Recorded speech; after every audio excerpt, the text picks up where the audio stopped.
Good evening, Hello. everyone. Stephen, how are you? Good, good. How are you, Hugh? Good to see you. Doing very well, thank you. It's good to see everybody. Oh, there's Robert. Hello, Robert. Nice to see you again. Howdy, Stephen. And we've got Benny still connecting. Buongiorno. Oh, buonasera. Buongiorno. Buonasera. It's midnight in Italy. Buonanotte. Allora. Ciao, buonasera. Buonasera, buonasera. I think I met you before, Stephen. Stefano, sì. Somewhere else. So Beniamino is having some technical difficulties in connecting to the audio. There we go. Now you are. Now There he is. Eccoti qua. Okay. Sorry, but the computer was crashing. That's okay, Benny. It's good. As long as you got on, it's good to see you. Good to see you. Good to see you all. Absolutely. Sì, We're- molto grazie a tutti. Grazie a voi. Stephen showing off his Italian again.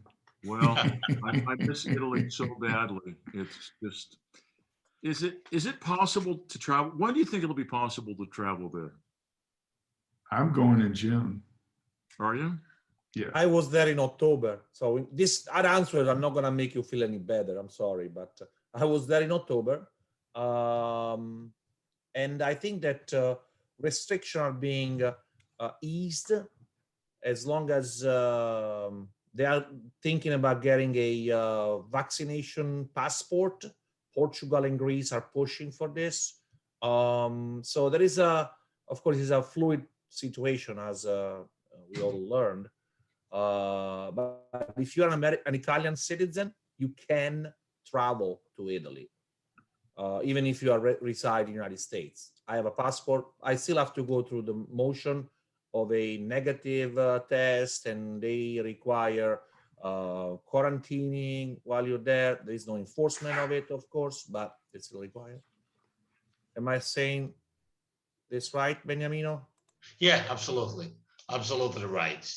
Yes, but there are a lot of people that are coming here. I have to say, strange but true, the controls are not really hard about that. Yeah. But if we come, what's open? What can we do? Can we? That's the question. I know a guy. I know a Depending. guy. Don't worry about it. I know a guy, a couple of guys. We can find something to do. Yeah, don't worry about that. Like the Godfather. He's talking like the Godfather. From Puglia. From Puglia. Forget about it. So it looks like we're missing a few people, but so we can keep chatting for just a few more minutes before we get started. Absolutely. Just to set the room, I will introduce our producer, Beniamino D'Agostino with BOTROMAGNO. They're located in Puglia. We'll talk about his location as we go through the presentation and where he's at in Puglia. And Benny will have a lot to say about his vineyards. And I hope you all enjoy the wines as much as I do. I'm sure you will. We've actually been serving BOTROMAGNO in our restaurant for, oh gosh, Salvatore, probably 7 or 8 years. Yeah, I think so. I think it's more than 7 years. This has been the staple of BOTROMAGNO in our restaurant. We've poured the Gravina. Currently, we pour the Primitivo by the glass. We're adding the Botro by the glass, and we've poured the Rosato by the glass in previous seasons.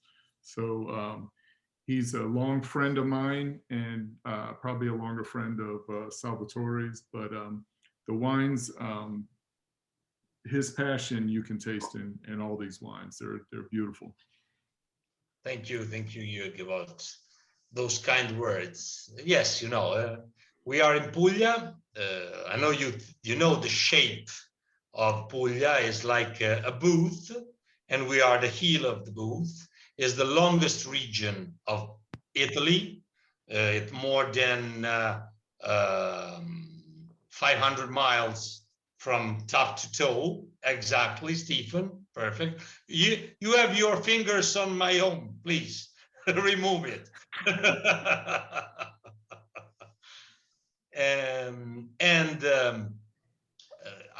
I think that when someone speaks about Puglia, immediately I think came in your mind something connected with the sea, warm weather, beaches, and something like that. And it's true, but we are in a quite different place. We are on the border with Basilicata. We are in inland. We are 70 miles far from the Adriatic Sea and 70 miles far from the Ionian Sea, on the only hilly part of Puglia. All Gravina is surrounded by sweet hills, full of vineyards, olive trees, and fields of gold was singing Sting, because the best durum grain, durum wheat, comes from my area. You see on the map now on your left, the purple is the common of Gravina in Puglia, and when you see Bari, that is the Adriatic Sea. And you see we are right on the border with Basilicata, very close to Matera and very close to Volcano Vulture, that is another fantastic area for wine production in Italy. On your right, you see the old part of the town Gravina. The name of the town Gravina came exactly from the name of the gorge that you see on that photo, that is called Gravina or Ravine, is the name of the gorge in Italian, and also is the name of the small river that go into that gorge, that is Torrente Gravina, Gravina River. Gravina is a very, very ancient town. You think that first traces of humanity in our area are dated in prehistoric age, and you think that the first traces of a developed viticulture in the area are dated more than 3,000 years ago. Mostly of our indigenous grapes that you are tasting tonight have that origins from Greece, Greco, Fiano, Malvasia, Aglianico, are all coming from Greece. And the reason, because you find it in the Gravina area, is because Gravina was exactly on the most important Roman highway called the Via Appia, that from the port of Brindisi in the southeastern part of the region go to the inland, and all the people that want to go from Greece to Naples and Rome at that time have to cross Gravina. That was the place where the people was changing the tired horses to continue their travel.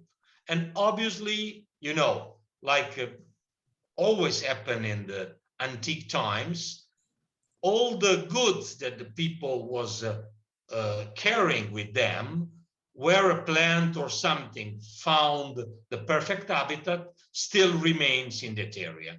And this is what's happened for the grapes that we have in our area. The Greco, the Fiano, the Aglianico have found their perfect location, the perfect microclimate in the area, and are still arrived to our times in all this long travel, a travel longer than 3,000 years. Beautiful. Thank you. Thank you, Benny. Well, So I will go through whatever Benny didn't cover yet, and then we'll get into the wine. And the order that we're going to drink the wine is the Botro, to the Primitivo, to the Aglianico, Montepulciano blend. So I'm drinking, I've got my glasses poured, so I have a glass of the white in my hand now as we go through a little bit of history of Puglia. And this is general history and general characteristics of the climate, the soils. And when we get to the wines, Benny will go into more detail of the difference of his soil to the general soils of the Eastern Shore and the southern part of Puglia. And that's why these grape varieties thrive in this soil.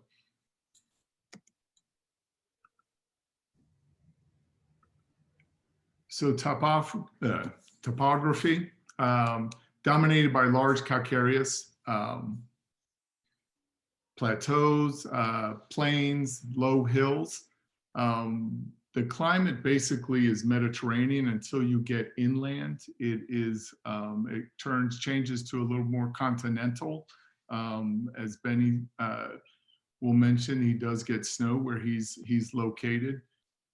Puglia is one of the hottest regions in Italy, and is the driest as well. Rainfall levels are very, very low. The soils, there's pretty much 4 or 5 different types of soil throughout. There's the iron oxide, reddish colored, called terra rossa. In the flatter plains, you have alluvial soils. In the rolling hills, you have the sandy, gravelly soils. Central parts, calcareous, and south, you have calcareous, sandy, clay over limestone. So it's a thin layer over the limestone.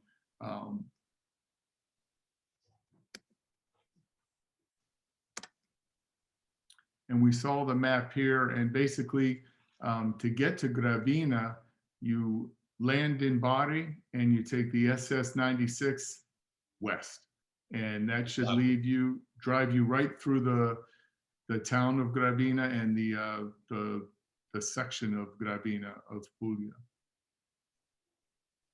And remember, you are heading toward Basilicata, which is basically a huge volcano. Del Vulture is the volcano there. The soil is rich with minerals. And we'll get into that as we discuss the third wine and why the Ionico does so well there.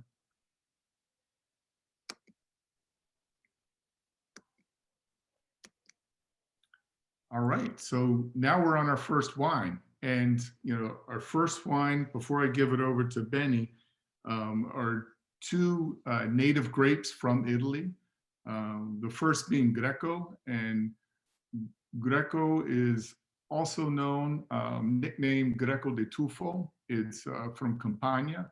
This is a biotype of the Greco from Campania, and has been growing in Benny's region for centuries, I'm sure. These are the characteristics of the Greco. And then Fiano, which is another variety that is from Campania, or more known for Campania, but it also does grow in parts of Puglia. And Benny's wineries have been, or his vineyards have been graced with these varieties.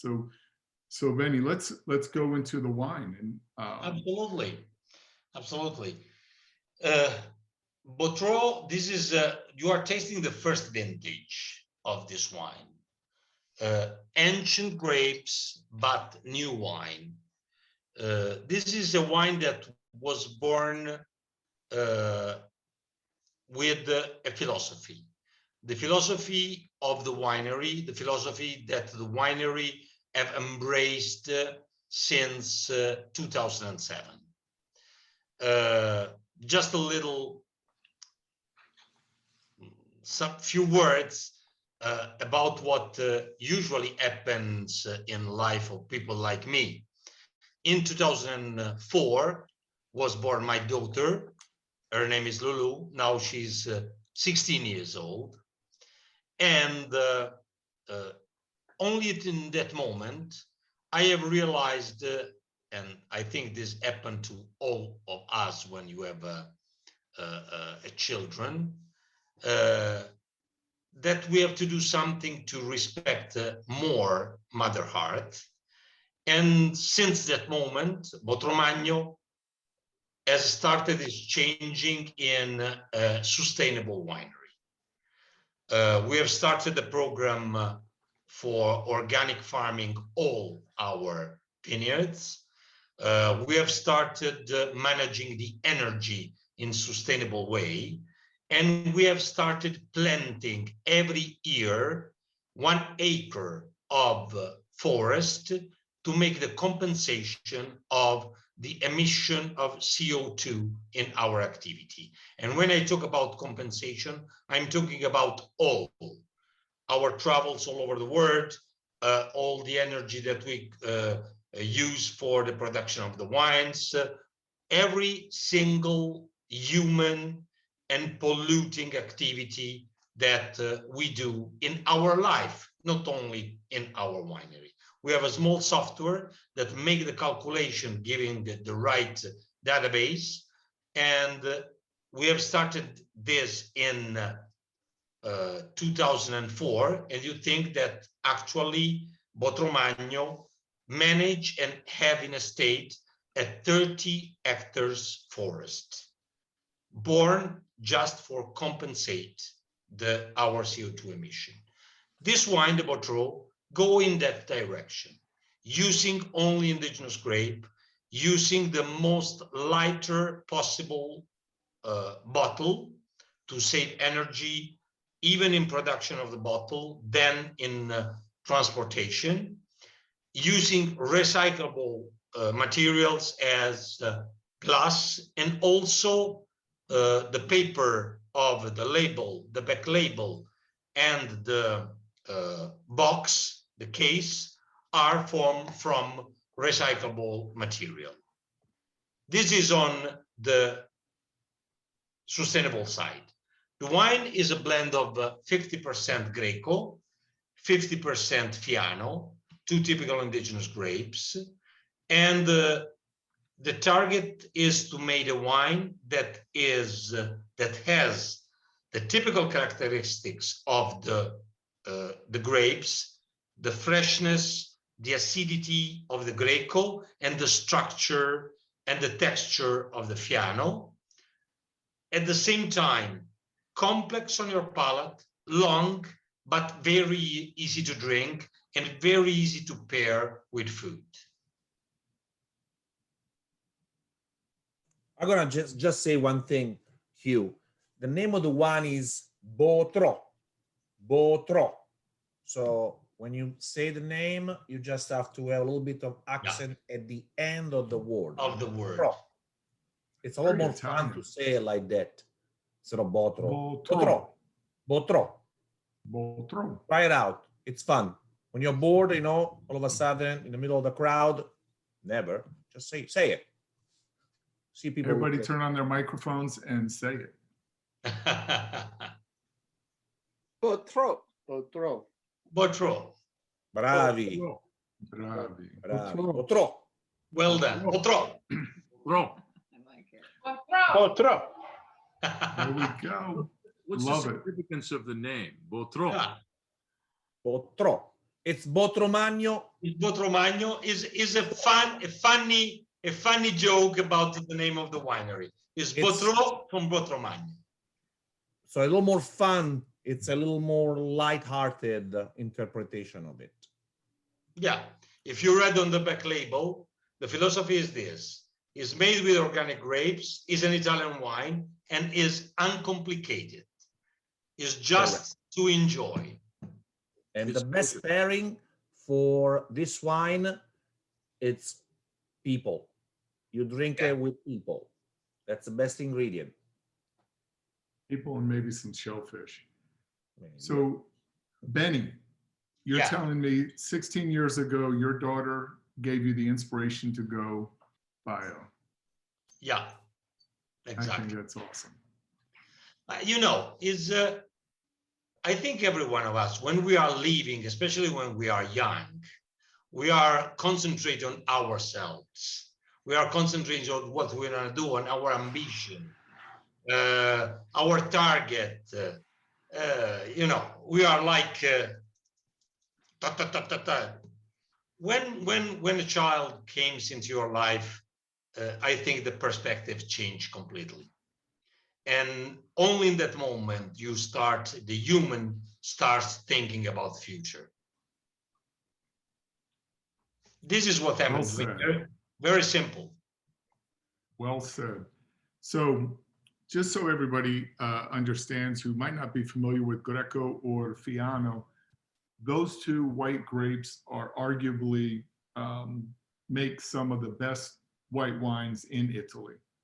They have great history, longevity, and this is meant to be drunk young, consumed young, and it just shows a crisp freshness that should be drunk around friends, as Salvatore says. Any questions or comments on the Botro? Tell Go Tony. ahead. I see you, Dan. Unmute yourself. So these grapes are found in Puglia. Where else in Italy are they found? Because I actually am not familiar with the grapes at all. Mainly in Campania, Okay. Greco and Fiano. And also you can find a little bit of different Greco di Bianco in Calabria, and also a little bit in Molise. We have Greco, and I think, Sal, I'm wrong, also Fiano, I think, in Molise. I'm They right? do have piano, but also in Sicily, there is something called Sicily, Grecanico. yeah. So Yeah. the Greeks are the one that brought a lot of grapes, and because they were brought by the Greeks, they were called Greeks. So Greco. Greco means Greek. So there was a lot of things that they brought in. So there were a lot of grapes that were identified as the Greek one. And there were a lot of grapes that were already in Italy that looked like the Greco that was brought by the Greeks, and that's how they got that name.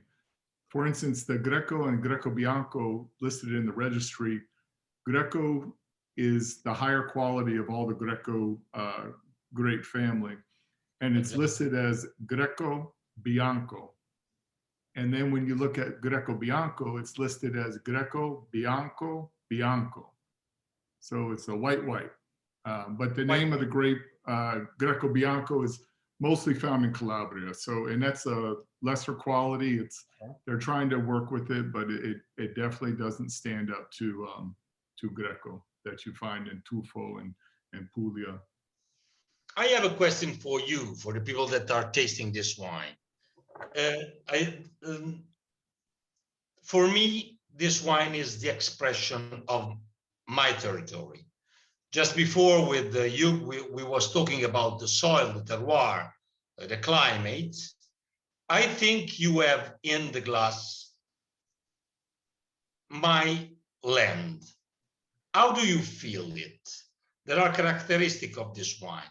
It's crispy, is with good acidity. The crispness it comes from the grapes. The acidity comes from the big difference in temperature between day and night that we have in the decisive moment of the maturation at the end of the summer, because we pick the grape in late September in this area. But also with we was talking about, what do you feel about the minerality and the saltiness in this wine?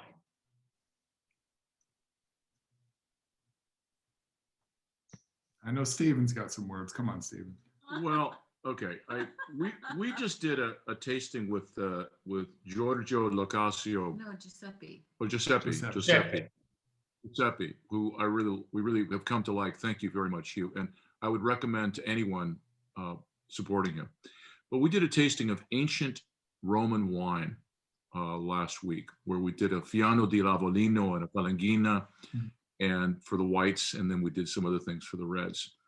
And this wine, to me, my wife and I were just talking about it. it isn't a floral wine. It's a wine that is made in a dry climate with dry soil. And it makes me think of like the ancient Romans and the Greeks. And I could just see someone on the Via Appia right now, you know, watering their horse and drinking this wine and feeling Well really, said. feeling really good. And we were just, there's some acidity on here, and there's also, it's almost a little bit tannic. I imagine it's vinified in stainless, but Exactly. it tastes like there could be some wood in here, which I find very It's interesting. the Greco, I believe, that gives that It tannic. is. It is. So I'll tell you, Greco is identified for people that make it Greco as the reddest of the white wines because it's very hefty in body. It's very big wine. So and if you make some rendition with some particular macerations and aging, you close your eyes, you drink it, you might feel that it's actually a lighter red more than a white. So the Exactly. tannin feeling that you mentioned, you know, but it's a very big wine. So that's why. You know, Salvatore, you're very familiar. I know we've met somewhere. I don't know I've where. been around. He has. This is true. Well, I guess me too, I suppose, but who knows? Kilo sa. From my point of view, it's great to sip a white wine that doesn't reek of grapefruit because we tend to be drinking an awful lot of SBs from New Zealand and stuff like that. And this is very, very nice in the sense that it's not grapefruit. It's very quenching on the palate too. It just leaves a dry, clean. Dry, clean. It's very long. Even Yes. it's not the wine with a big structure. It's only, I think, 12. Yes, 12 in alcohol. It's very, very long and very, very smooth. It remains on your tongue for a long, long time. Plus, I can actually lift this bottle, unlike the Alianico, which I need some help. That's his workout. That's what keeps him Yeah, young. there's a workout bottle. Then I tell you the story of that bottle. So Benny, talk about the altitude of your vineyards, especially this one. Yeah. We are talking before about when you think of Puglia, you are thinking about a very, very warm land, specialized in production of big, juicy red wines. In our area, we are in a completely different situation. The elevation, you think that we have something like more than 1,700 feet on sea level of average altitude of the vineyards. We have a very, very poor soil in terms of producing huge yields per hectare, but we have a calcareous underground, is a limestone called tufo. The part of fertile soil where the vineyards grow is very, very small. The roots of vineyards go directly into this tender, soft stone that is our tufo, our limestone. And to survive, they take the nutrition directly from these stones. These stones are drains completely the water when we have rain, but in this water that is like a sponge remains the humidity that needs to the vineyards to grow and find the right balance between the surviving of the vine and the production of the bunches. As you know, the bunches for a vine is like sons and daughters, child for the human, but naturally the vine, when it hasn't enough water, have to find the right balance between production of bunches and surviving of the plant. And this is the reason why we have naturally low yield per hectares. That means high standard of quality of the grapes, because the concentration of flavors, sugars, tannins in our grapes is better balanced than in other areas of Italy and Puglia, where, for example, if you want to balance it, you have to cut. You need to have the green harvest, is called. You have to cut some bunches before then they grows to reach the perfect balance. This means that that vineyards are in a place that is too much fertile to have the quality. You can have it, but you need more intervention by the humans. In our area, our vineyards that are not irrigated, we do not use water, is just what falls from the sky, find the right balance on its own. And the result is this kind of wines. Well balanced with the natural flavors of the grapes from they are produced. Thank you. Welcome. So why don't we move on to Primitivo? And as we do, can you tell us a little bit how global warming has affected or not affected your vineyard? It's another big problem. If you said to me this question only 4 years ago, my answer for you will be not affected. Because until 2017, 16, 17, we still continue harvesting in late September. With some reds like Aglianico, the next one, we harvest usually in the middle of November. We are the last one in the world harvesting at that time. And the reason was because we was not affected. Unluckily, in the last 4 or 5 years, we are registering an anticipation of the harvest, anticipation of the maturation of the grapes. And unfortunately, this is the first sign that climate changing are even affecting our area. Thanks God, at the moment, not more than an anticipation of the maturation of the grapes. But the changes are huge in the last 5 years, and I'm not feeling well about that. How about 2020 with the less travel and, you know, obviously with the pandemic, it kept, it seems like the environment is either a little bit happier, but in some areas it's a little more angrier. How is that? Has that had any effect? For us, was like to go back, I think, in the 2 months of the total lockdown, was like for our environment, like 10 years without pollution.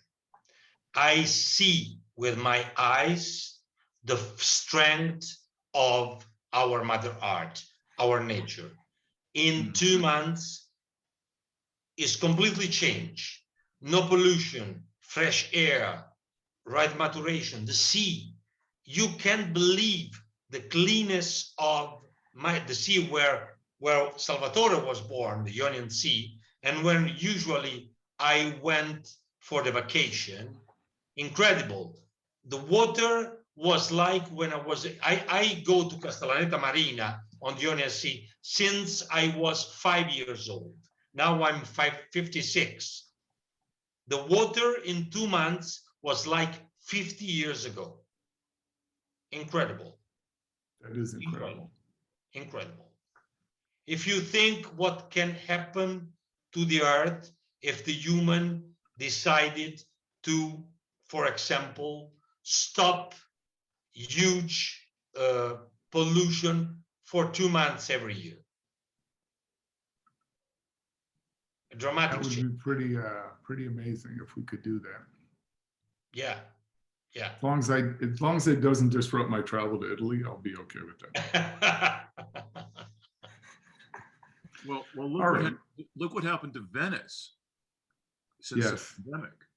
That's Yeah, a real. I mean, it's amazing. And even in India, you know, and in China too. I mean, the pollution is you could see mountains which before you couldn't, they haven't been seen in 18 years, you know, from the cities.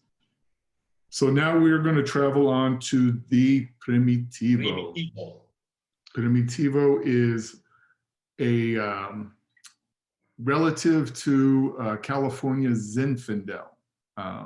And it's not, well, it's native to Puglia, but its actually birthplace, I think, is in Croatia. Croatia, right, right. In the 90s, thanks to a discovery by an Apulian producer, Davis University in California started studying the DNA of Primitivo and Zinfandel, and they have discovered that was substantially the same grape, spread out from Croatia, and probably just for climate reasons, survived only in Puglia and in California. Actually, Primitivo is produced also in Molise, a little bit in Campania, in Puglia, but the 90% of the production is in Puglia. We have mainly 3 different areas. I said you, Puglia is very long, you know. Primitivo is cultivated in the central part where we are, Gravina, Gioia del Colle, on the Ionian Sea, Manduria in province of Taranto, and in deep south of the region in Salento. Primitivo is the grape that change mostly its characteristic, depends where it's cultivated, compared with any other grape in the world. I explain what I mean. Think about a Merlot. It's easily recognizable. If you drink a Merlot from France, from California, yes, different qualities, but the characteristics are very recognizable. With the Primitivo, this is not in this way. You think probably we have discovered that Zinfandel and Primitivo are the same grape, only studying the DNA, because the change of the characteristic with the influenced by the terroir. Just to understand this, only in Puglia, the 3 different areas have completely different harvest time. We start in middle of August in Salento, that is the hottest part of the region, continue in early September in central part of Puglia, in Gioia Primitivo di Gioia del Colle, and end in early October in my area, that is the highest. 1.5 months of different with the same grape in the same region is huge difference. And this is show to you how changed the characteristics even of the wine produced. I think if you ever taste other Primitivo from Puglia, mainly from Manduria and from Salento, are very big, juicy, woody, is like marmalade. Mm-hmm. Compare with this. Here you find the difference that are given by the wine, by the elevation, the microclimate, the coolest area. You find a wine with less residual sugar, more elegance, more easy to drink, more easy to pair with food. Yeah, the fruit on this is fresh. It's not overripe. And I do get some gravelly notes in here. Is that within the soil or? Yeah, it's the soil. It's the soil. Because even the vineyards where we cultivated Primitivo is a little less of calcareous and is more pebble. It's like, you know, Bordeaux style terroir. Mhm. It was reminiscent of Bordeaux. Exactly. The Primitivo varietal is actually structurally is high in acid and spicy. Okay, so that's why it's able to produce wines which are otherwise would be really undrinkable in places like the Salento. Salento, it's never goes below 45 degrees ever. You know, it's and then when it goes up to higher temperature, it goes in the 90s. But the beauty of it is got a lot of wind, so at night because it's between two seas. So you see, but again, the structure of the Primitivo is what enable it to, even those conditions with a lot of heat, to maintain the acidity and some kind of drinkability. Those wines go up to 16% alcohol, 16.5% alcohol without trying, right? And the name Primitivo, you know, it's because kind of is one of the first one to ripen, especially in the area of Manduria and Salento. But you know, Gioia del Colle and Gravina, as we mentioned before, it's just an unbelievable difference. Those wines tend to be leaner, and so that acid and that spiciness, kind of like, you know, it comes out a little bit more. And yeah, we mentioned about the ancestors of the Primitivo. Is this varietal called Griegnac. There is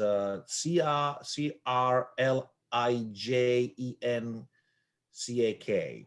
It's looks like the father was this Croatian varietal, and eventually got two children. One is the Primitivo, and then the Primitivo was from, you know, was brought into California and became Zinfandel. Some people even, you know, and actually Beniamino in the beginning of marketed the wine as the Puglian Zinfandel. Yeah, on the label we was writing up on United States market, Apulian Zinfandel. Exactly, Apulian Zinfandel. But it's his own character because the Zinfandel from California tend to be, again, a little higher in alcohol, a little bit more concentrated. I really enjoy this style of Primitivo. It's you can drink more than one glass, you know, because, you know, it keeps like that mouth salivating kind of keeps. And I think that Primitivo is the best wine with barbecue. You know, no matter what it is, Texas, you know, dry rub from Kansas, you know, acid with North Carolina and South Carolina. It's always good. There we go. I see that some that's New Jersey, by the way. This is the Jersey pump, okay? So I love it with barbecue. That's my go-to when I drink it. Yeah, it's a wine that works wonderfully because even we do not have here the same barbecue tradition of United States, but our flagship meat is grilled lamb, and this wine is absolutely fantastic. That would nail it. Yes, that's perfect. I love lamb.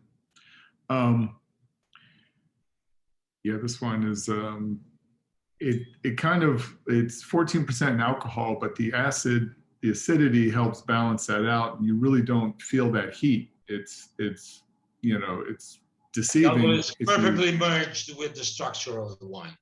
Yeah.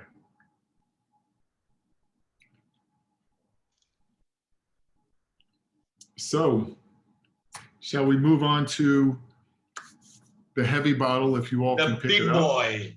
Well, can we Big talk Or are there any comments about the Primitivo? I'm sorry. Yeah. Sorry. Well, I don't want to monopolize the comments, but No, absolutely, Steve. okay, I'm a real fan of Primitivo and California Zinfandel. And I was just telling my wife, this is the best Primitivo I have ever had. I agree with you in that there's a Bordeaux quality to it. It's almost a Pichon Lalande kind of. It's that sense of the green, but it's not the eucalyptus. It's not, but it's Minty. Sorry.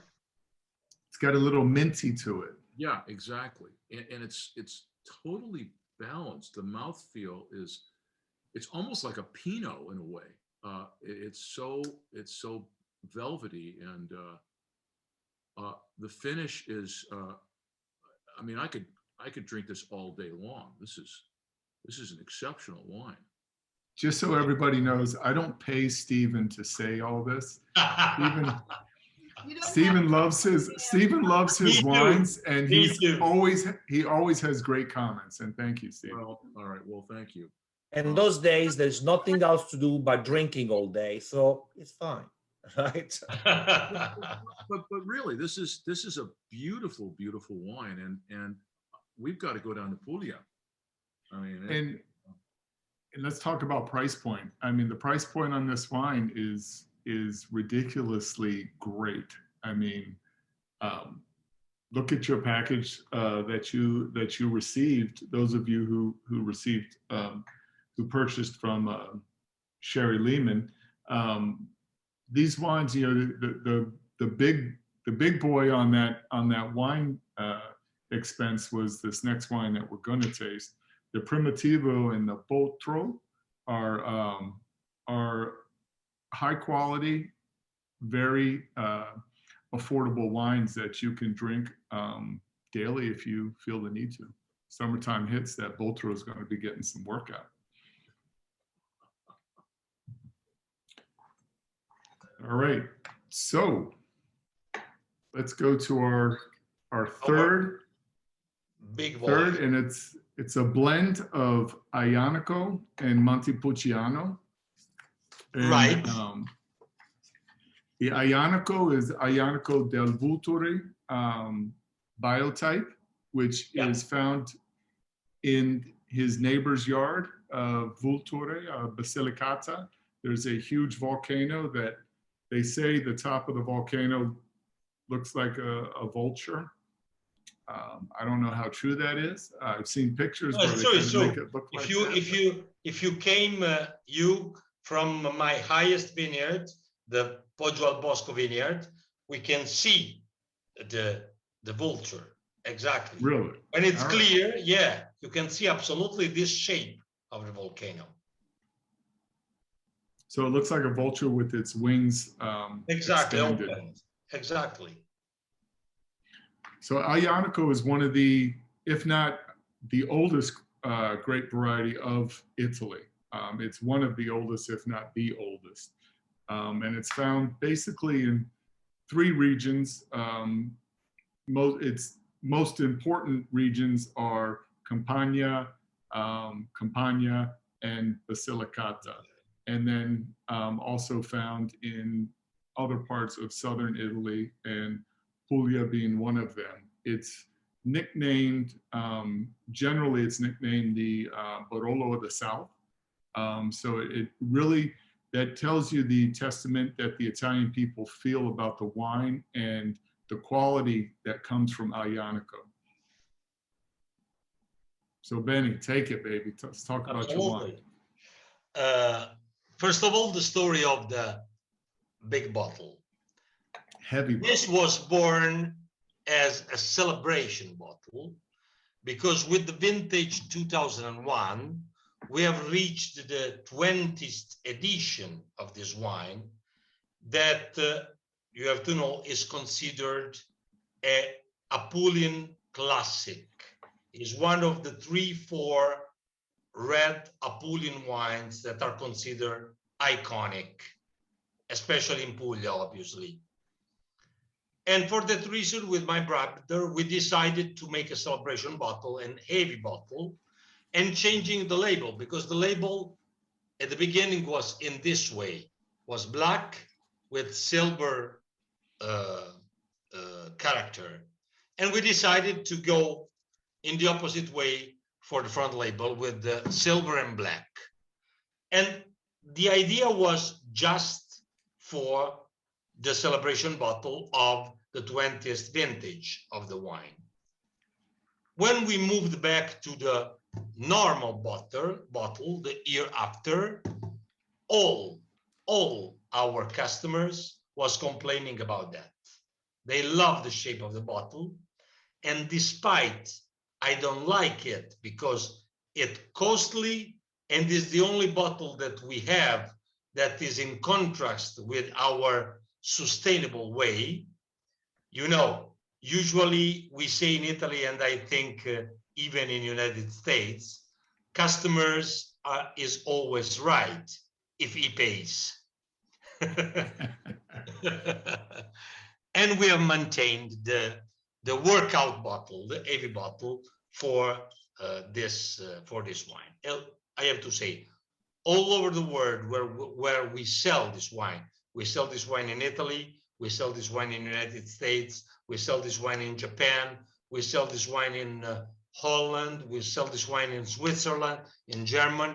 All the people loves the shape of this bottle, and you know we have to maintain it. About the wine, is a blend of Aglianico 60%, Montepulciano 40%.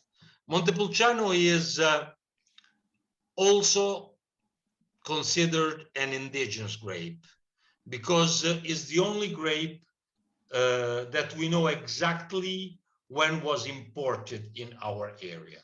This grape was imported by Benedictine monks exactly 800 years ago in our area. There is a manuscript kept in our local museum where is written when these Benedictine monks moved from the Abruzzi to Puglia to build and open a monastery in Gravina that still remains. There are the ruins nearby one of my vineyards, and they have planted the Montepulciano for the first time in Gravina surrounding. This blend is the only wine that we produce that is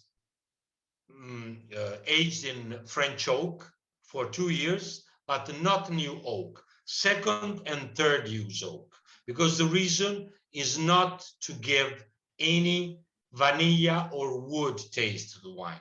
It's only because the tannins of the Aglianico, this is the reason why a lot of people calls it Southern Italian Barolo, when the wine is young are very aggressive, very harsh, very dry, and need this kind of fining in oak to reach the perfect balance. After 2 years, we make the blend with Montepulciano, and then it stays for 1 year in bottle before the release.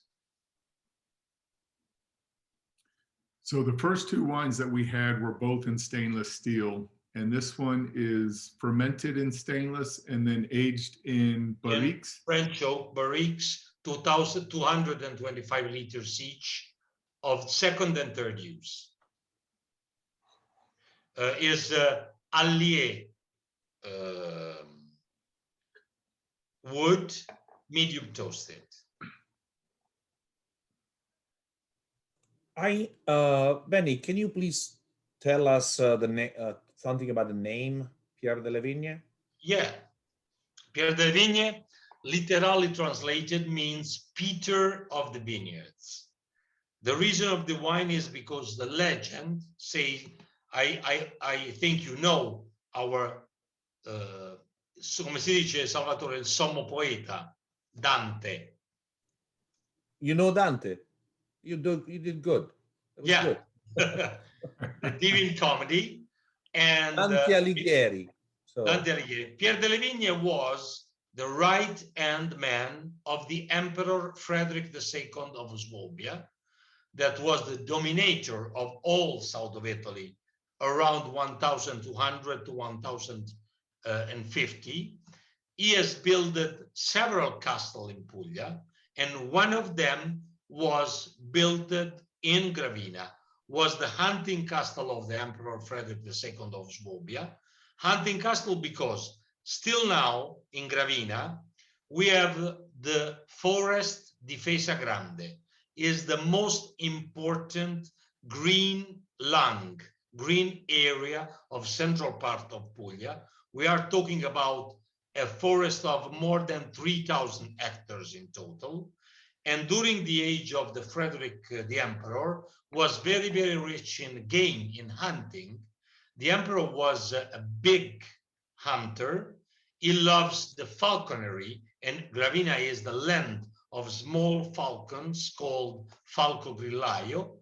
He built this castle, and the legend says that this guy, Pierre de la Vigne, the right-hand man of the emperor, have planted the first red vineyards in the area. And for this reason, we have dedicated this wine to him. Bravo. So let's talk about the, since you bring up the red plantings, and red wine is very heavy in Puglia, but with your vineyard, it's the opposite. Exactly. Gravina is the only part of Puglia that originally that was only white grapes, and the red grapes was introduced lately in time. And the reason is, you know, the ancient people was caring what easier to cultivate and of better quality. They weren't searching for, like now, as biotypes and some.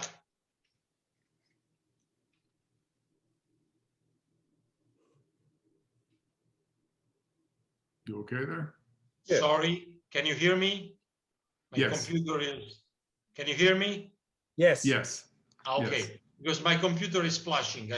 I heard you, but I don't see you anymore. I don't know what's happening.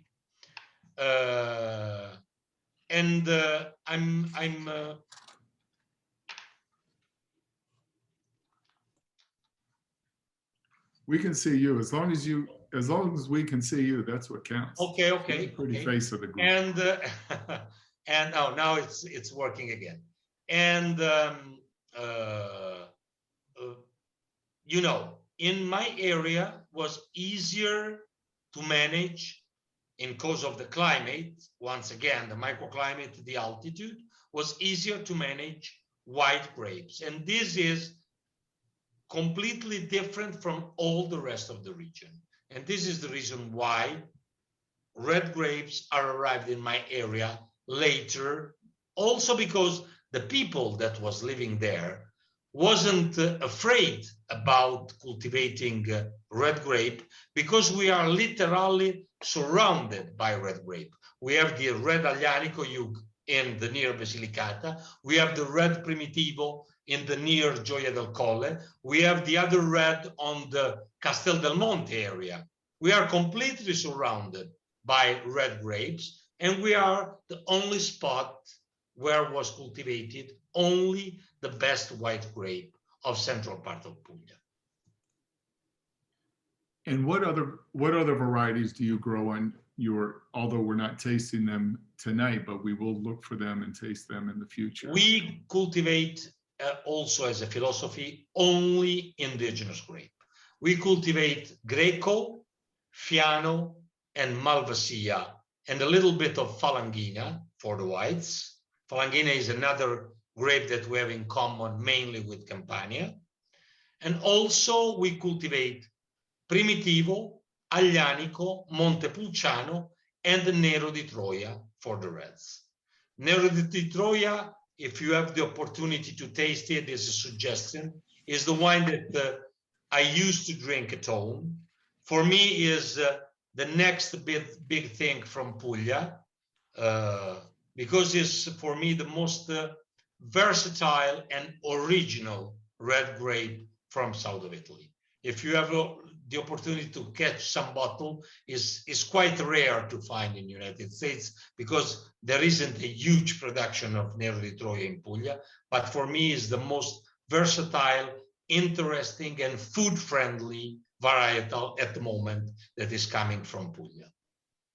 And that being said, it's probably very resistant to heat, so it probably will become more popular as the climate changes. Yeah, because it's a grape that is not affected absolutely at the moment from the climate changes. Yeah. The one thing about Puglia that has been, and now it's been discovered by film directors, actually, is the light. We have a light in Puglia that is very interesting. It's just, it's maybe because there is all the white stones, everything is painted white, but it's such a unique, clear light that a lot of film directors are choosing this area to film. I don't know, remember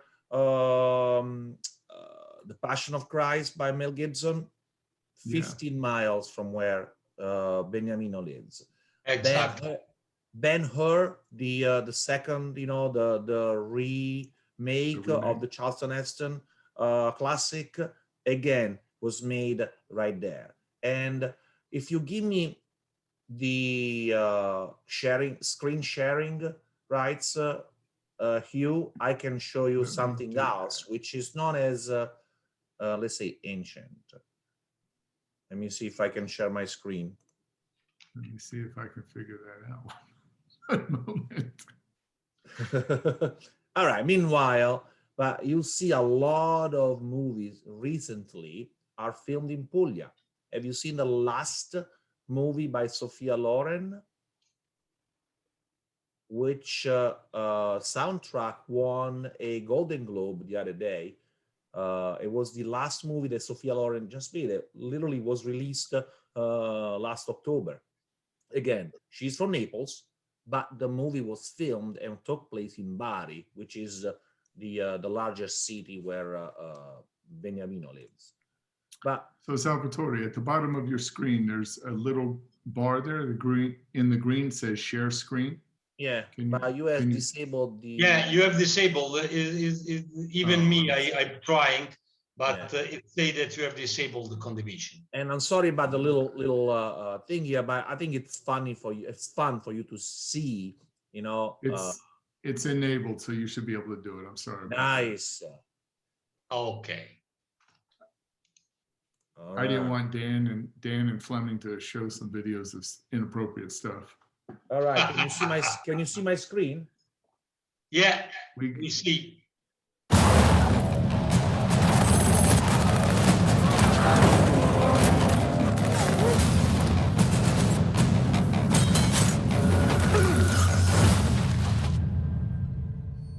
The past isn't dead.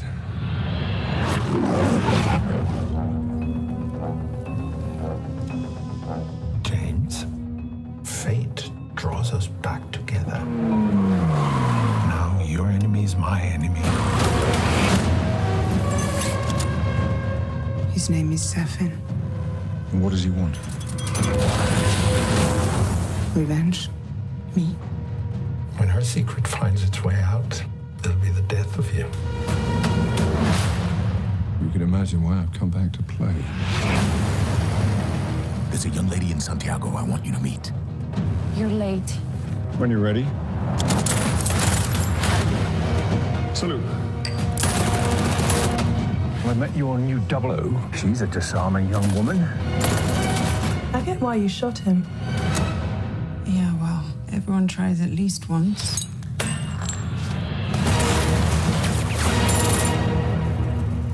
James Bond.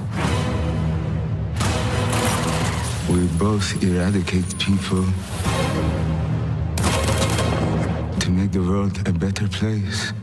I just want to be a little tidier. Come on, Bond. Where the hell are you?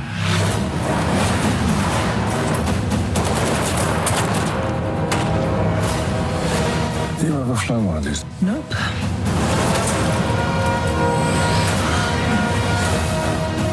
Harder to tell the good from bad, villains from heroes these days. What is it? You don't know what this is. He's going to kill millions.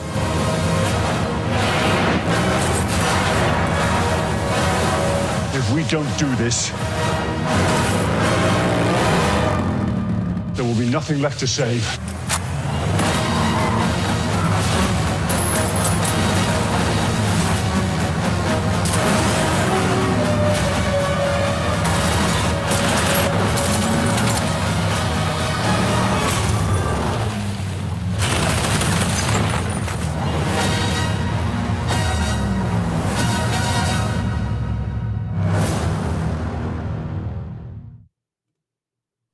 You got the gist.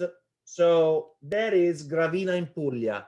All you see when there is the car, the motorcycle flying over, I guess it's a funeral.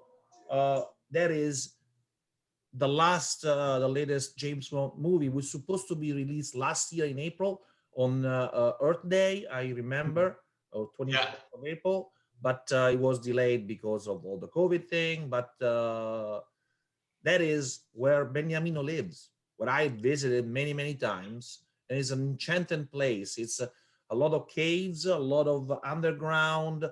Remember, he mentioned the soft stone tufo that you can carve.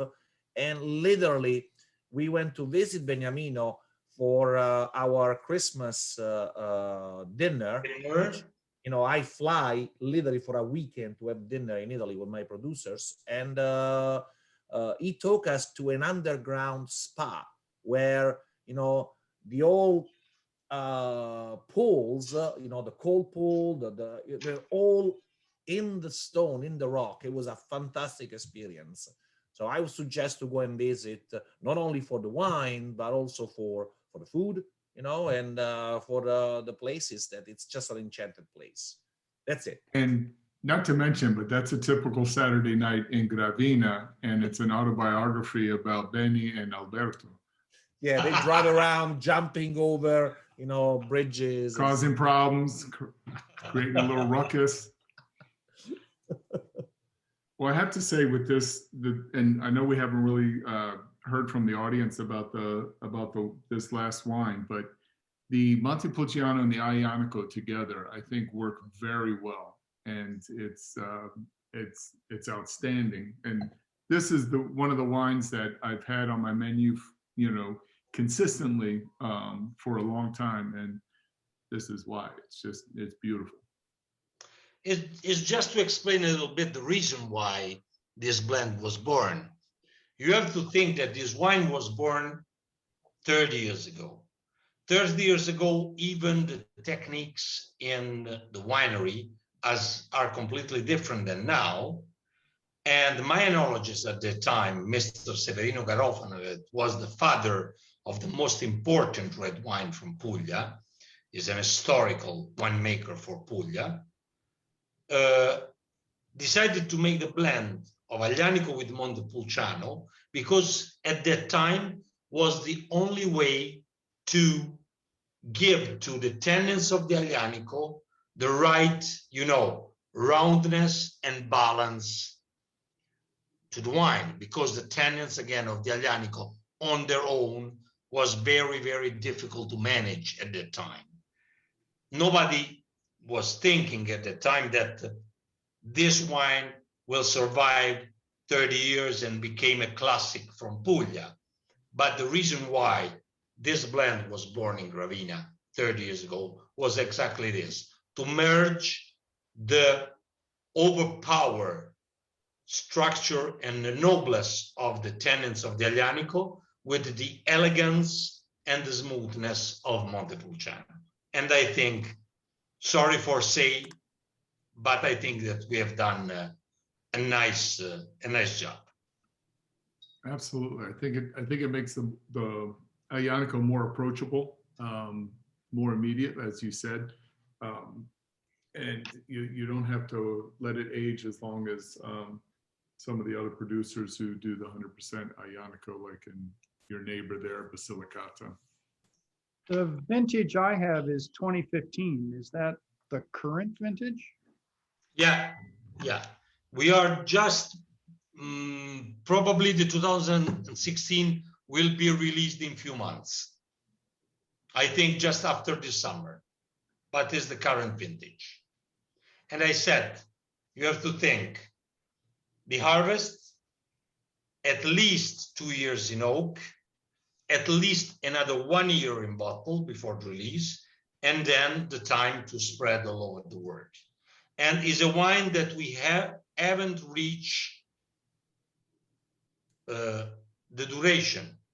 Just before the pandemic, on February, we had a wonderful vertical tasting of this wine, all the vintages since 1991, and the 1991, the 1994 was still in perfect condition. This is the reason why it's called also the Southern Italian Barolo. Aglianico from this area maybe can age for 50 years. Yeah, My I was about to experience say, with that's it, good. my experience with it is, I think that I had a bottle of 1996, I believe was a couple of months ago. I think I need to find the pictures, and I sent it to him. I had it in my cellar. I opened it, and it was delicious. Wine does change. It refines. There is some note of rusticity in this wine, and just it will mellow and will refine and get a little bit of the tertiary, which makes it, you know, balanced with the kind of like the front load that this wine has. Very enjoyable. We had just on Saturday a visit from 12 journalists that are doing a wine contest in Puglia called Radici del Sud, and we opened a 2006 and was absolutely outstanding.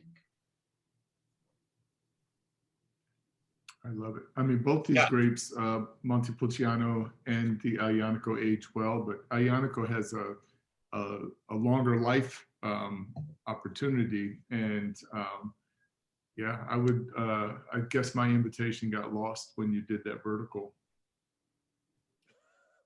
During pandemic, you know, probably it will arrive tomorrow. You know, the way things work.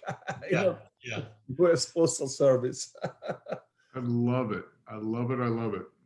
Yeah, yeah. No, it's a wine that you know, is a piece of my heart. Is the first red wine that me and my winery we ever produced. I have forgot to say to our friends a little words about the history of the winery. I have to say that I'm the first generation of this company as BOTROMAGNO, but at the same time, we have a very, very long history on our back, because BOTROMAGNO was born in 1991 after a merger between the local cooperative and my family. In 1991, I was doing a totally other life. I was a lawyer. I was a bank lawyer, specialized in mergers, fusions, and saving the company from the bankruptcy. The president of the cooperative, that was a very close friend of my father, called my father in order to find an investor to save the cooperative. I have studied the paper for months. I have searched some investor, but at the end, I have founded the investor one morning looking at my face in the mirror. And I said, okay, let's do it. And the reason it's very simple. For the first time, I was a young guy. I was only 26 years old at the time. And I have no idea, sad to say, but it's absolutely the truth. No idea about the story of my town, about the heritage of Gravina, about the story of viticulture of my area, and the connection with the growers and with the cooperative was like, for me, opening my eyes, opening my mind, understanding the noble history of the population in Gravina. I assure you, I was making absolutely more money doing my profession as a lawyer, but nothing comparable about the passion, the connection with my land, with my roots that I'm doing in those 30 years being a winemaker. I made the decision in 24 hours. I called my father, I called my brother, that at the time was at university, and I say, I want to do it. And my father say, okay, but we do not have the money. It's not a problem. The money is owed by the bank. And I think the bank is more happier to have our warranty instead the warranty of the firm of the cooperative. And all started in that way. And no regrets about that.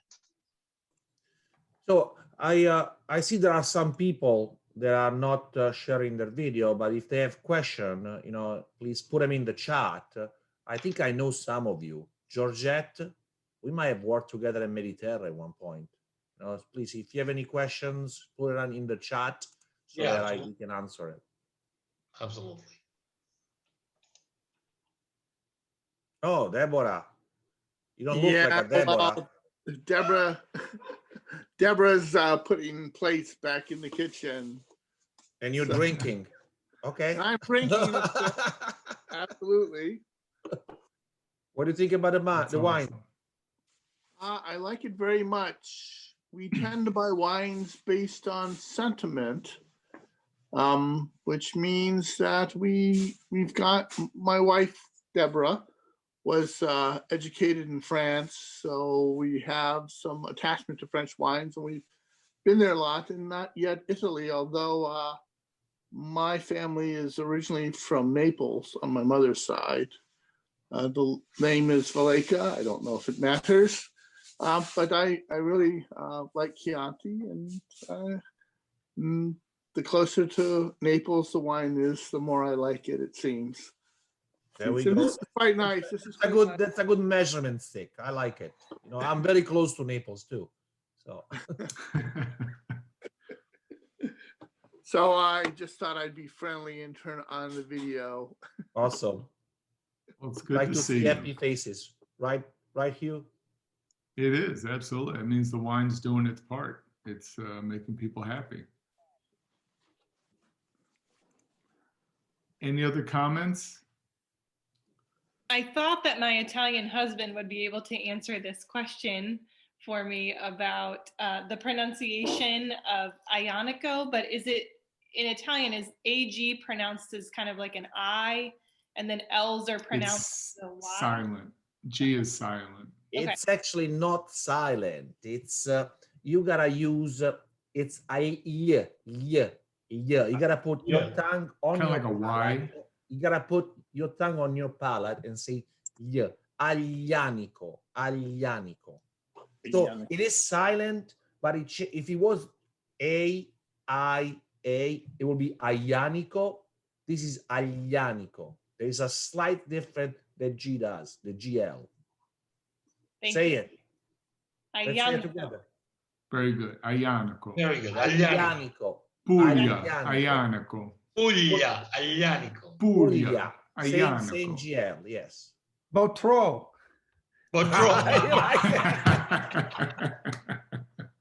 Way to go, Robert. Love it. Good. So, Benny, I just, your story kind of, and why don't we go to Fleming first before I comment? Oh, sorry. I actually have You don't have to raise your hand. You can just talk. So I have 3 questions. Sorry. So Only one is for Elaine, who had to drop off at 7. What is like I know you talked about the price points for the first 2 wines being on the lower end. Can you speak a little more to what the price points are? Because she said she wanted to go buy a case of this. And then 2, where can we buy this? Like in the United States, is it distributed nationwide or only in the New York, New Jersey area? And the 3rd question is like, do you take visitors if we come to visit? All right, I'm gonna answer the first 2 questions because that's my job. All right, you can buy those wines from Hugh. I'm not sure. There we go, right there. And the price points are. I'm gonna actually let him quote the prices. I want to make sure that Well, since I'm a restaurant, I don't want to quote the prices because I would, I'm not as price savvy for retail.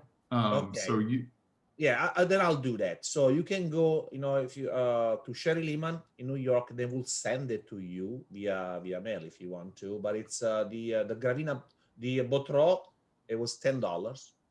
The Primitivo is $16, and this one is $40. Wow, those are great A prices. bottle. We distribute across the United States, and I usually suggest this. You going and look for the wine, it is some effort. If you go to the same place all the time, they will bring the wine in for you. or if you come visit me, I'll bring it into you and Actually give it going to to you interrupt you. for those prices. If we order from you, I guess we could pick up at Salt Creek. Right, Correct. right. If you want to pick up at Salt Creek, I'll order them. I carry them. I carry all the bottles to begin with. So depending how many you want to purchase, I can order the extra, have it there for you. You come in, you pick up, and I'll give it to you for whatever the retail price is, the lowest retail price. I won't charge you the restaurant, menu, because that's usually a little higher than retail. And before the question about the visit, which is I'll let Beniamino answer, Michelle has a question. Yes, it was set up as a bundle for the event because you wanted to sell all three of them, but you can go, they have the wine at Sherry Lima, they will send you just the one that you are interested in right now. It's just it was set up for convenience as a bundle so that you have all the three wines for the tasting. I will just jump in here. Michelle is my sister-in-law, so I'll pick up for her from you. There we go. Well, I was like on the call, like, I really like this wine. How do I get it? And I'm sitting here like, I can't find it. We'll get it for you. I'll let Fleming handle it. And then Benny, the question about the third question, yes. We usually host people. We can organize everything from the simple visit to the winery and vineyards and have a tasting to a tour, not only in Gravina, but all the surrounding. Gravina, Matera, Altamura is a very, very nice place to visit. A lot of history, a lot of museum, a lot of sightseeing, great food. We have, you can imagine, a lot of friends. We also manage a restaurant that is connected with the winery. It is completely excavated in the caves. All you're needing, we can afford and support it. Absolutely. I like that. We had a trip to Puglia planned for last July that was obviously canceled because we haven't been there yet, but we were A planning. name like Cozzi, you're not Italian, you couldn't get through there like Salvatore can? So I was accepted for citizenship by the Italian consulate last January, but I don't have my passport yet. Gotcha. There will be another 10 months, don't worry. But Fleming Or has 10 to years. learn Italian because for citizenship through marriage, she needs to pass a test. I know. I am working on that to my kids. So that's how I know the woman, Elaine, who dropped off earlier. We take Italian class together. Oh, wonderful. Yes, but I need to get back to practice with, some real Italians in Italy. So hopefully, I don't know, this summer maybe, as soon as they open the borders, I'm there. So look, if anybody's looking to create trips to Italy for a large group, small group, I do have a acquaintance that I know that will create those environments for you. So you can direct DM me on Instagram or email me, and I can guide you to that person. But they'll create whatever trip you're looking for. If you're looking for a Southern Italy tour, and you mentioned Benny, I'm sure they'll connect with Benny and set you up with Benny or around Benny, and then move you through other parts of Italy. So she really does a great job with that. So. Oh, great. Yeah. I'm sure I'll be messaging you about the wine anyways. So, Benny and Salvatore, Dan and Fleming are regulars at the restaurant, and we haven't really seen much of them over the last few years because all they do is travel. And they go to Uruguay, they go all over. They find a wine that I sell, and they fell in love with Tanat, and bam, they were in Uruguay. And then, and then there's. It was fantastic. I mean, to be fair, I don't think we would have gotten married in Portugal if we didn't start with Portuguese wine. With you. At Salt Creek. And then we liked Portuguese wine. We found a vineyard there. We got married there. And then we went to Narbona in Uruguay because we drank it every week at your restaurant. In a very remote part of Uruguay, like not anywhere easy to get to. So Hugh is our wine guy. So if he recommends you guys, we're there. Those are the fun ones. It sounds like it. I want to come and go to that spa. He's got a hookup. He's got a connection. I'll tell No you. problem. No problem. I'll tell you. You think that the owner of this wonderful spa lives just downstairs? Oh my God. Stop it. That's crazy. I'll tell you a little story. So it was a bunch of us. It's a bunch of Italian. It was maybe 25 of us, all Italian producer of wine. We get together, and this particular year was okay. We go to Puglia. We have been to Florence. We've been to Piemonte. We've been to Franciacorta. Sardinia. Yes, we're going to Sardinia, but we'll see. So, but point is, we do this Christmas dinner in January. It's less busy. So we go all a little bit inebriated. There's 20 of us, 22 of us, and we go down to the hot tub, and it's gonna go all the way down. And there is a big sign saying like, "Be quiet. This is a place of relaxation." And it was like there was a tsunami happening in the sky. It was completely the opposite relaxation. So needless to say, everybody left, and we were left with spa just for ourselves. So little funny thing. It That reminds never me happens when you're with Salvatore. Never. at Oktoberfest in Germany, they have a name for a certain weekend. It's the Italian weekend because all of the loud Italians come over and they're all partying. Yes.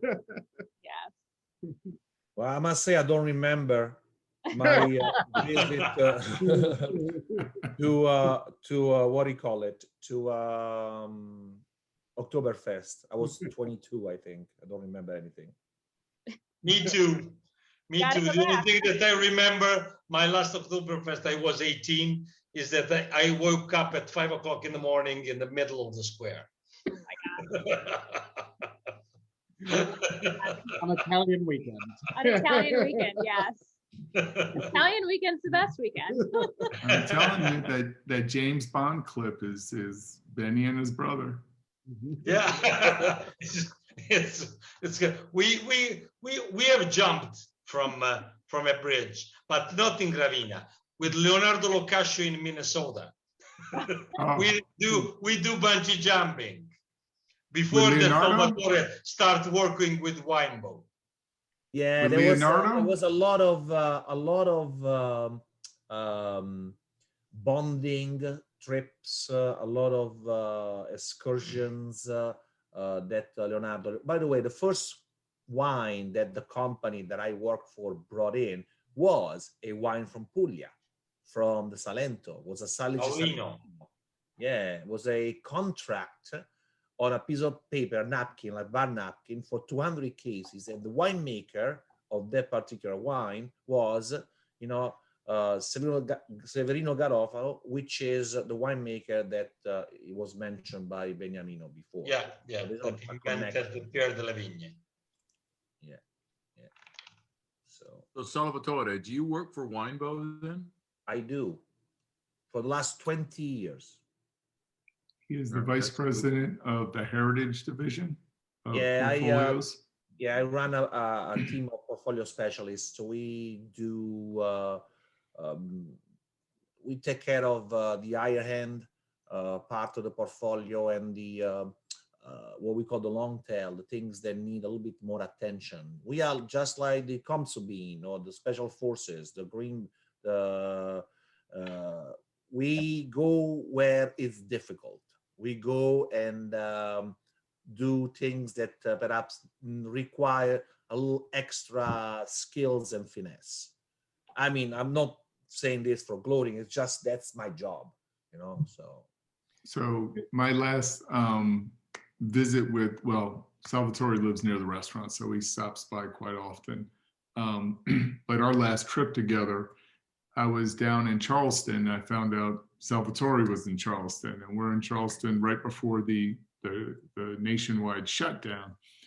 And he's like, "Hey, meet me in Vegas. We're going to Vegas Monday." So I was supposed to fly home Monday. I'm like, you know what? I'll go to Vegas with Salvatore. We go to Vegas. Next thing I know, Monday afternoon, we're racing cars NASCARs, or not NASCARs, but we're racing Ferraris. Ferrari. Pico Mercario sponsored Ferraris, and it was off the charts. It was unbelievable. Mm-hmm.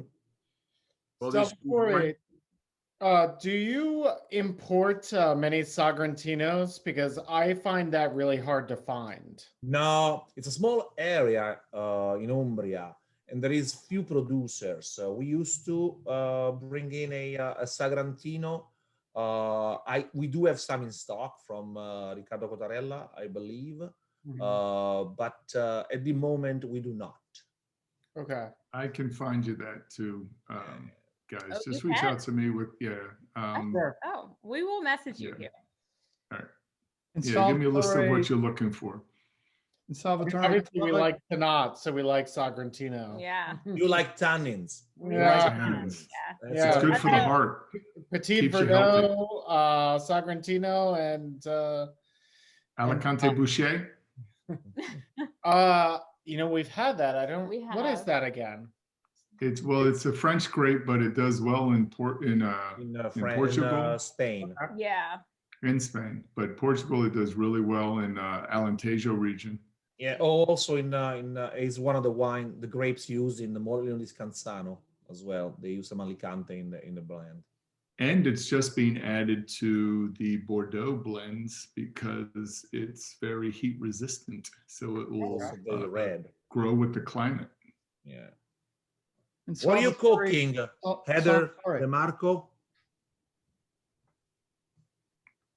Salvatore Travaglini is in your book as well, right? Travaglini, no, used to be. We used to have that's a Gattinara. That's another tannic monster there. We right now with this pandemic, we actually have reduced the portfolio because there's a lot of difficulties which the pandemic had brought. Forget about what we see on the surface, but do you know that there are 50 ships that are hanging out outside the port of Los Angeles? They cannot unload their containers. There is just an example, of the logistics the delays that we are dealing with. So, look, I don't mean to be talking about on the business side of things, but there's a lot of stuff that, having more SKU, it will bring more difficulty. So we have optimized during this period so that we have less to deal with. A container, it's cost in Europe 5,000 euro, right? To rent an empty container. But because those prices were set many, many months ago, and they have never changed, right? So it's convenient, but China right now is offering 8,000 euro per container, I should say, right? So all the people that own containers are shipping them waiting to refill because do I want 5,000 or 8,000? So I'm just giving you some of the issue that unfortunately, because of this pandemic, there is a lot of push for the majority of people that drink wine towards the brands. So the smaller categories are suffering. Smaller importers are closing. Again, it's so that's why the selection is not as interesting as it used to be, 2 years ago. You could find everything. Right now, Numbers go on. And to piggyback on that, Salvatore, it's the boutique wineries are the ones that are usually carried by the restaurants. And with the restaurants closed, those boutique wineries aren't in demand right now because it's the big players that are getting the purchases. the big grocery stores are, Target. Have you seen the Target revenue for the last quarter? They have matched, the last 11 years in terms of gain because people go to Target. So is that the kind of stores that have gained? I'm sorry, guys. I don't mean to be taking out the fun. That's the I nature have of the a business. question. Are there tariffs that were imposed in the past few years that are Okay, so European tariffs were imposed a few years by the Trump administration, but not on Italian wines. Not on. Okay, I thought it was all. Yeah, Europe. only It on was supposed to go cordials. into effect, but it Okay. never did. Only cordials below a certain, I think 16% alcohol or 17% alcohol are tariffed at 25%. And then olive oil, what do you call it? Grana Padano, cheeses and things like that. Okay. France got it bad because they actually, besides champagne, everything was tariffed. And at the latest carousel, that's how it's a financial term, that when they reconsider the item, so they turn and they just added tariffs on wines from France below 14%, before it was only above, and from Spain. And then, can I say Damases? I did. Dumas. They have added tariffs on German wines above 14%. Do you know that this does not exist as a category? Yeah. It's a cold. So they just, we're cold gonna tariff, climate. 14%, that doesn't exist. Are there tariffs above 14 on Italian wines at all? No, not at all. Because Nothing at all. we Nothing had at a 17% Amarone last week. No, it wasn't. It was probably 21%. I'm just going to say that it was labeled 17. But well, we went from there to a bar, and it was a night. The night got away from us. So the UK also got tariffed because they are part of the Airbus consortium, and they were even Scotch whiskey and all things. But today, they removed the Scotch tariffs. They waived the tariffs. They removed it. Today, they removed 4 months. Yeah, well, that's good. Yeah. So, how did Italy escape the tariffs? Because we were not part of the Airbus Got it. to give subsidies to Airbus. Right. Okay, so it had to do with We still get punished, politics. but we were not part of it. That's why we didn't get it as much. Exactly. You're currently serving these wines at Salt Creek? Yes, these 3 wines I currently serve at Salt Creek. Are you doing outdoor seating? We do have outdoor seating. We don't have the full expansion right now, just because the weather's not consistent enough. But once it's consistent enough, we'll have the umbrellas out and the tables out. But we do have our outdoor seatings. And you remember with Salt Creek, the ceilings are very high. The circulation in the building's very good, and we have you spaced 6 feet apart. So it's, for me, 55 years old, I'm very comfortable working in there, 12-hour days. So, and some good news, which I was reading on the wires. It looks like California and New Jersey are considering extending the capacity next week. So we should get an announcement next week. I heard that, but I was concerned with the CDC's latest comments about, not opening up too quickly. And I know how Murphy tends to react to that, but we'll see. If they do it, great, but what that would do is put tables 3 feet apart, and I hope people would have comfort with that. But we'll see what he says. In the San Francisco Bay Area, we just opened indoor dining several days ago at 25% capacity. 25% capacity, and they're considering 50% capacity in the next couple of weeks because the vaccination rate also is helping because we have. I've got my first vaccination. I got it a little over a week ago. So I get mine on Tuesday. All right. I got my second one on March 1st because you should know that selling wine at the level, it's considered essential. So no,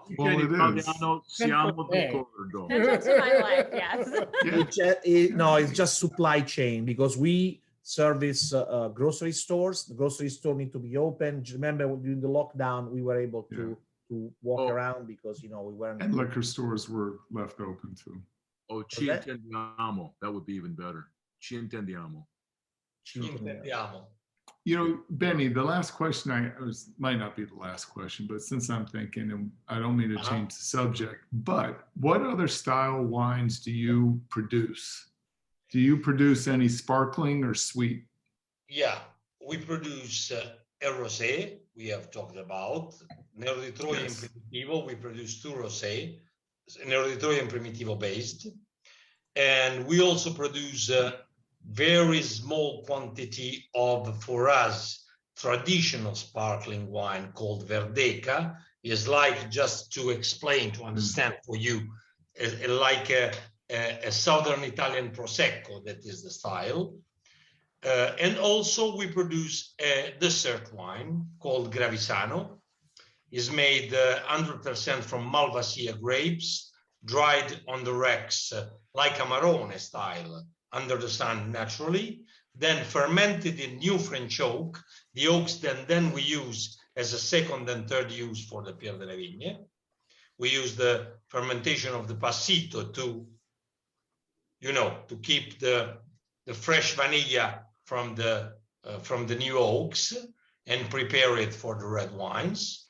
And that's it. These are the wines that we produce. And also, but not imported by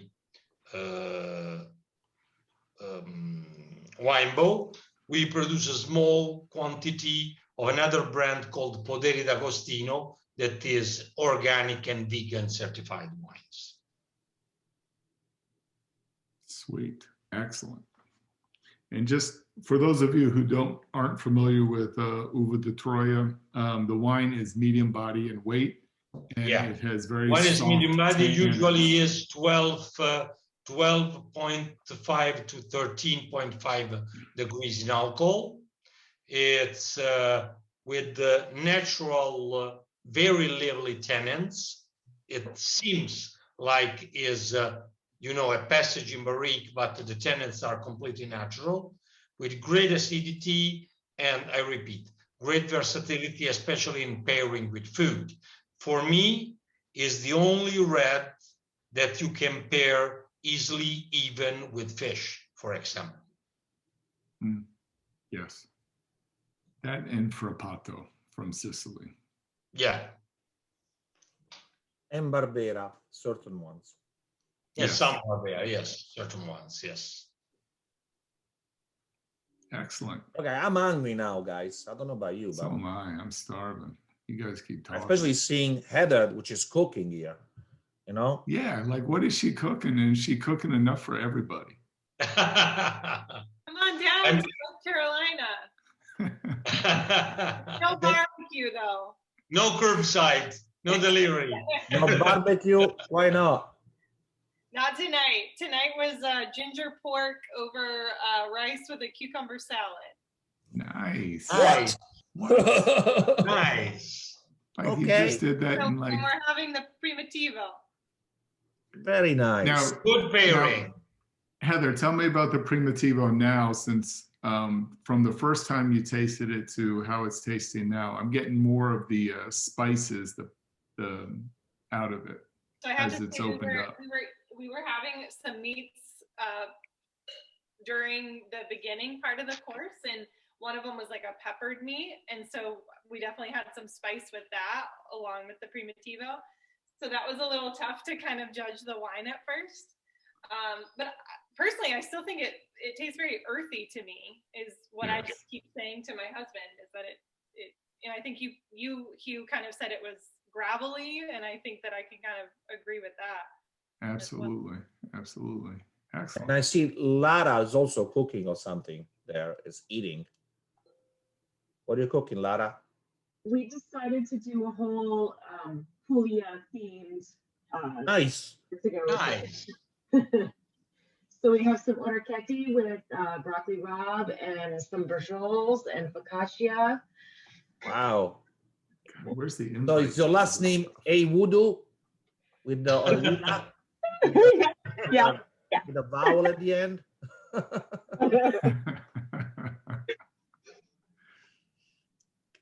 All right.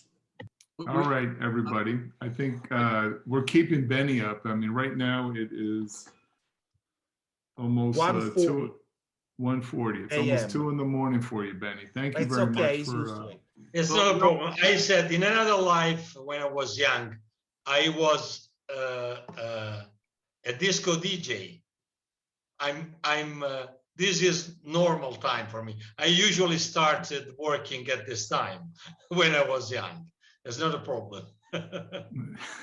You were a DJ? Yeah. Oh, Yeah. dude, we're gonna During have Gold a party at University. your place. Yeah, I was the DJ of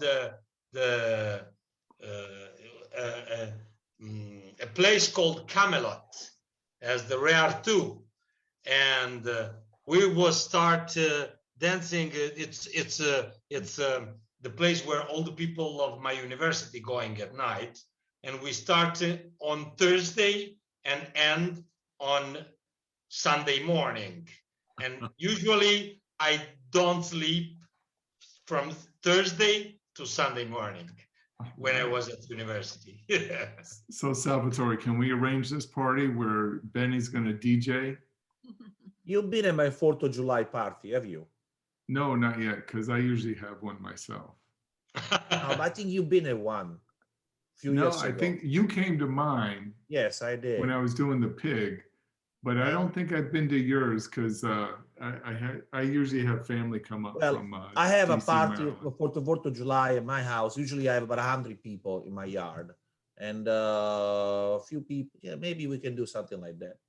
Yeah, yeah. No, we'll My go to the wife pool. told I want to do this. Salvatore, I I wanna do play this only in Gravina. vinyl. Only vinyl. I don't like I want to this do this in stretching. Gravina. Only vinyl. I'm an old Vinyl, style DJ. vinyl, yeah. Vinyl. Excellent. All right, buon appetito, Heather. And Buon husband. appetito, I don't know his everybody. name. Ciao. De Like I Marco. said, and Benny, thank you so much. We So welcome. I hope you that you enjoyed the wines. I enjoyed a lot this company in this pandemic time. Meeting people even virtually is absolutely something nice because I said before to Jürgen and Sal, I feel like an Alcatraz prisoner after 1 year not taking planes. It's not my nature. I need to start fly again. Me too. Me too. And Hugh, Stephen, I please. think you had something to say. Well, we just want to thank you, Hugh, for continuing to do these virtual tastings. I mean, you've Well, done thank you. how I many now appreciate so far? I 10? can't tell you. Not Yeah. that I can't tell you, I just can't remember. It's probably around 10, 11. Yeah, they've been wonderful. And just thank you so much for continuing to do them. Thank you. I appreciate that. I really do. And one thing, was something that it's different. And, I'm not real big on social media. I try to keep up on social media, but there's a new app out there that we've been playing with, Salvatore and I, and it's called Clubhouse. And we had Benny and Salvatore and myself held like a little room, I guess it's called. And we talked about the wines. This app it replaces radio basically. I mean, you can click on a room, you don't have to participate, but you can listen or you can participate. You can converse in it, but it's really a great opportunity to learn about different stuff. I mean, they have rooms about natural wines. They have rooms about Italian wines, French wines, whatever you're into. I've applied for a room to just talk about Italian wines. So we'll see if I get it. If I do, I'll keep everybody posted. This app will soon be hopefully public. Right now, it's only invitation only, but it's really neat. So keep an eye out for it. It's going to be fun, and I hope I get that room. If I don't get that room, I have my own rooms that I can create on a daily basis. But I'm trying to create a club on there and continue these tastings because I don't think, without the video aspect of things, I think we lose the contact. The conversation's great in those rooms, but having the video contact and seeing face to face everybody's expressions when they first taste the wines, it's priceless. and just to get your feedback and everything is great. And I appreciate everybody that continues to support me and continues to support Italian wines. It's, you know, it's a good thing. Salute. Ching ching. Ching ching. Salute. Cheers. Salute. Hoping to see you soon in Puglia. Hey, look, Vieni a ballare in Puglia, Puglia, Puglia. I'm in, apologies. That's a song. If you do more of these, will you, if you think of it, if you, I don't know, send out invites or anything, we would love to be invited. For some reason, I have missed the previous ones, I think, on social media. I'll make sure, I mean, well, since you're in on this, it should automatically send to you. Okay, perfect. But now that we are opening up a little bit, I'm going to try to do a hybrid version of this where I have people in the restaurant and we'll do a tasting there. Plus we'll be doing it virtually for people that can't be there. My greatest challenge is finding a partner who's gonna mail the wines. And right now, Giuseppe Lacascio has been very good to me, and Sherry Lehman did a great job with today. So, you know, that's the crutch. Especially, you know, we've got people in Arizona, North Carolina, San Francisco, just all over. So it's trying to get everybody drinking the same wine. So I'll absolutely include you. Yeah, I've got more planned. We've got Alianico at the end of the month. And it dives into the three main biotypes. And then we have an IGT version of it from Campania. So you'll, you know, it's kind of great to be able to taste Benny's blend here and then go into, you know, Basilicata is 100%. And then when you get to Campania, you can mix in, you can blend in Piede Rosso, which is a local variety in Campania, which is very much like a Pinot Noir. So it's really interesting, you know, the contrast between the three different biotypes, and then the IGT will be a fun wine to taste. So yeah, I look forward to it. And I'm going to send out a questionnaire to everybody, so please be honest. I am thick-skinned. I've been in the restaurant industry for 30 years, so nothing makes me bleed. So be honest and tell me what I need to do to improve, okay? Thank you. Cheers. Everybody have a great night. And Benny, thank you. Salvatore, thank you. And everybody in the crowd, thank you so much. Have a great night. Thank you. So much. Thank you. Cheers. Cheers. Bye bye. Ciao. A bientôt. Grazie. A presto. Ciao. Ciao.